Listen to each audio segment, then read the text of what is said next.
Ta ló gbé adé ọba Ipetumodu lọ o? Bí wọn yóò bá jẹ ọba níbikíbi nílẹ̀ Yorùbá, adé kan yóò wà tí yóò jẹ́ adé ìṣẹ̀ǹbáyé, ìyẹn adé àtijọ́ tí yóò jẹ́ àṣẹ fún ọba tuntun tó bá fẹ́ jẹ.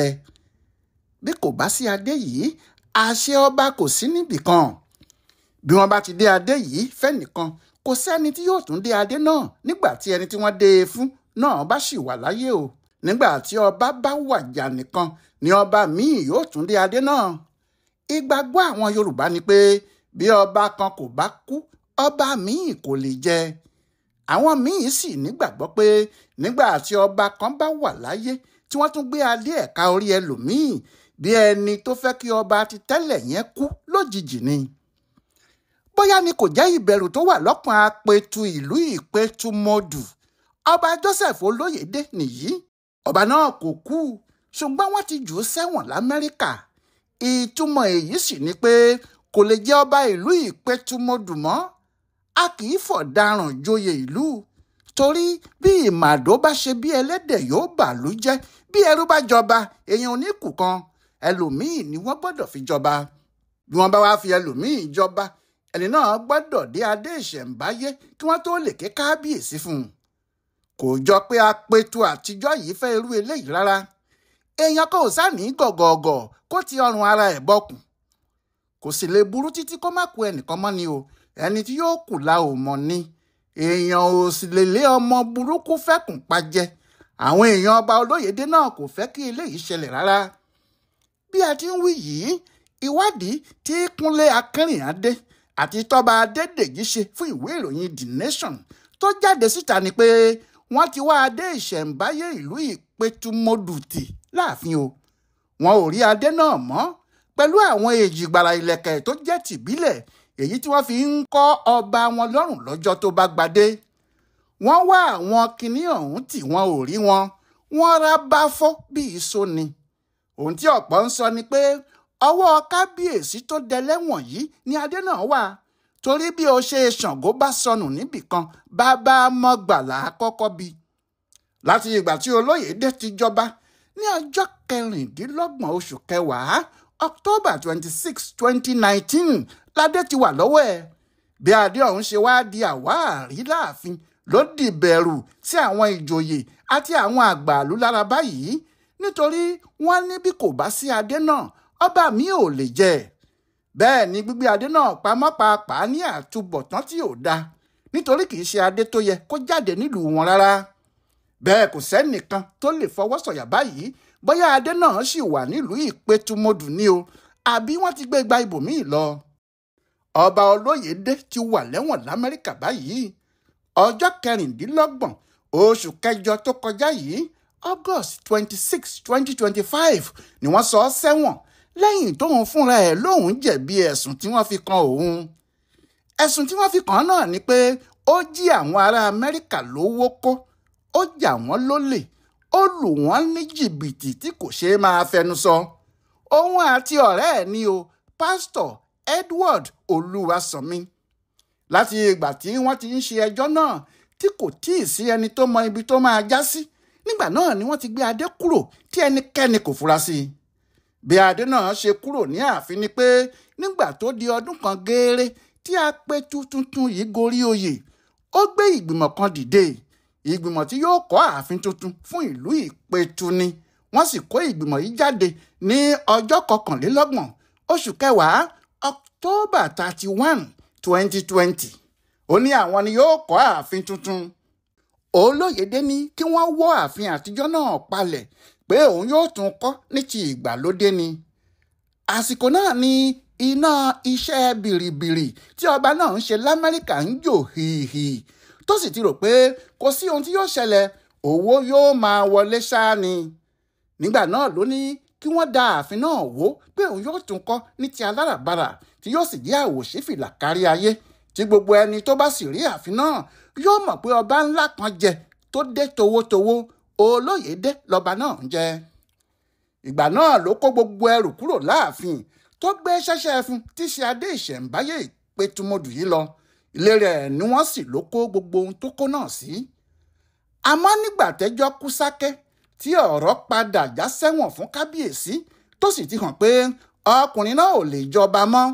Àwọn ìlú ń fẹ́ mọbi tí adé àwọn wà kí wọ́n lè tọ́jú ẹ̀ láti bẹ̀rẹ̀ ètò ìgbadé ọba tuntun. Ìgbà náà ni wọ́n rí i pé gáú ti gbọ̀n gbá. Èèrà ti gbé odidi ṣúgà mì nínú yàrá. Bàbá onílé kò rẹ́nìkan kan mú sí i. Kò sẹ́ni torí adé ìṣẹ̀ǹbáyé Ipetumodu. Ẹ̀fọn ti fẹ́. Ṣé kò sẹ́nìkan tí yóò fi ọ̀bẹ tó bá sọnù jẹ́ṣu? Àwọn èèyàn tí wọ́n mọ̀ dí ọ̀rọ̀ yìí tí wọn kò fẹ́ sọ síta tí wọ́n ń ṣàlàyé láàrin ara wọn ń sọ pé ta ń fẹ́ kú. Ṣé kí Olóyèdé wà láyé tí kò tí ì kú kí wọ́n á gbé adé ìṣẹ̀ǹbáyé lé ẹlòmíì lórí? Ṣé wọ́n fẹ́ pa á ni? Àmọ́ àwọn tí wọ́n mọ ìtàn ilẹ̀ Yorùbá dáadáa ní ọ̀rọ̀ náà ò rí bẹ́ẹ̀. Pé bí nǹkan bá rí báyìí, ó ní àwọn ètùtù tí àwọn àgbààgbà máa ń ṣe sí i. Wọ́n ní irú àwọn nǹkan wọ̀nyí tí ṣẹlẹ̀ nílẹ̀ Yorùbá rí tí kò sì sí ohun tó ṣe ọba tí wọ́n gba adé lórí ẹ̀, tí ọba míì sì jẹ tí wọ́n dé adé ìṣẹ̀ǹbáyé, tí ọba tó ń dé adé náà tẹ́lẹ̀ sì wà láyé tó wà láàyè rẹ̀. Nígbà náà ni wọ́n fi ti àwọn ọba ńláńlá kan ṣe àkàwé tí àlàyé ọ̀hún sì dúró títí dòní yìí. Ní ọdún 1841, wọ́n fi ọba kan jẹ lẹ́kọ̀ọ́ Àrómisá lẹ́gbẹ̀lẹ́gbẹ̀. Akíntóyè lọ́ba náà ń jẹ́. Àmọ́ nígbà tó di ọdún 1845, ọmọ ẹ̀gbọ́n ẹ̀ gbógun tì í ó sì lé e dànù. Kò sọ́kọ́ ló ń jẹ́ o. Kò sọ́kọ́ gbàjọba. Wọ́n sì dé e ládé. Ó sì di ọba Èkó. Níparí oṣù kejìlá ọdún 1851, àwọn òyìnbó bá wọn dá sọ̀rọ̀ náà. Wọ́n sì lé Kò sọ́kọ́ kúrò nípò ọba. Wọ́n gba adé lórí ẹ̀. Wọ́n sì dé padà fún Akíntóyè. Ní 1954, wọ́n lé Aláàfin Adéníran Adéyẹmí kúrò lórí oyè. Wọ́n sì gba adé orí ẹ̀ kúrò. Láì tí ìkú ọba náà ní 1956, wọ́n dé adé náà padà fún Aláàfin Gbádégẹṣin Ládìgbòlú. Ó sì jọba náà títí di ọdún 1968. Ní ọjọ́ 14 oṣù kejì ọdún 1968, lẹ́yìn tí wọ́n ti fà á lọ tí wọ́n fà á bọ̀, wọ́n lé Ọlátẹ́rù Ọlágbẹ̀gì kúrò lórí oyè bí Ọlọ́wọ̀ tìlú Ọ̀wọ̀. Láìsí tí ìkú ọba náà, wọ́n fi Adékọ́lá Ògúnoyè jẹ Ọlọ́wọ̀ tuntun ní ọjọ́ 7 oṣù kẹjọ August 7, 1968.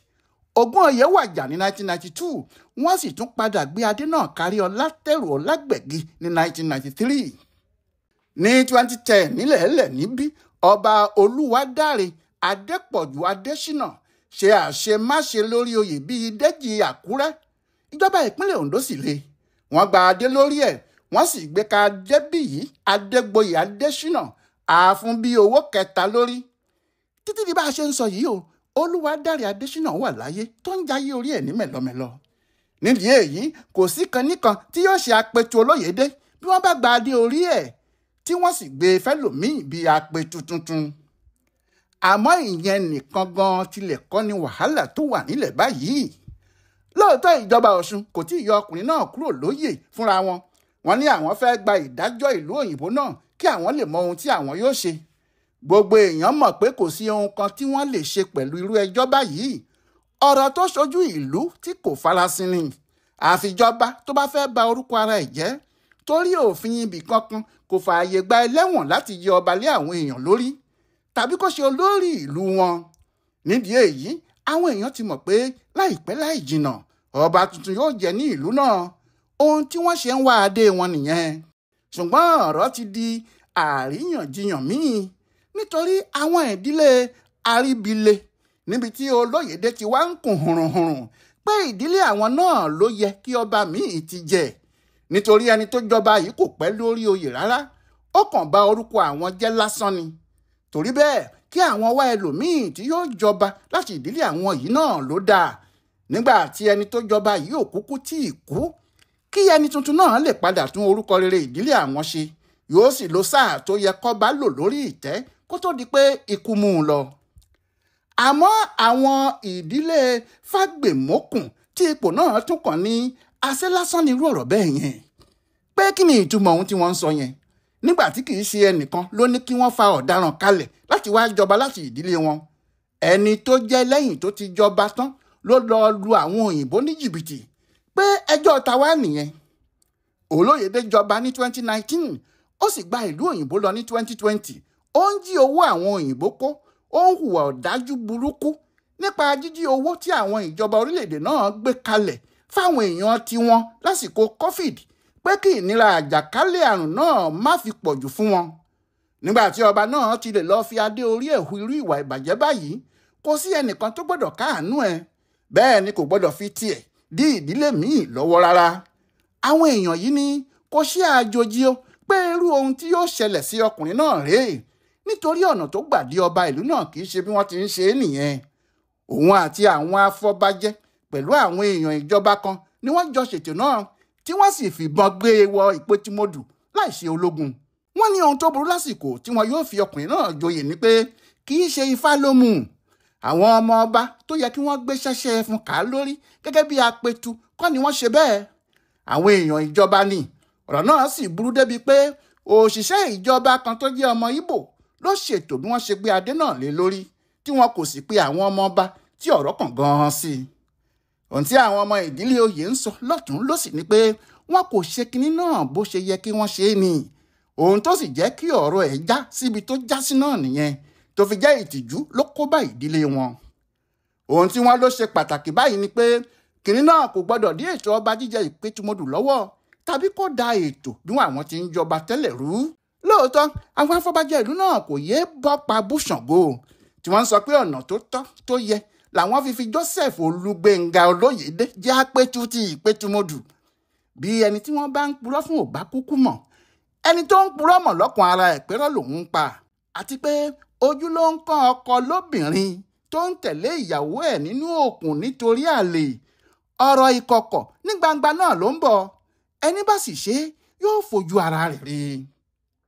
Ọláìwọlá Alága ló mú ọ̀rọ̀ Ipetumodu pẹ̀lú ọba wọn wá fún ibùdó àgbáyé fún àṣà àtiṣe Yorùbá World Center nínú ọgbà Yunifásítì Ìbàdàn. A kú dédé àkókò yìí o.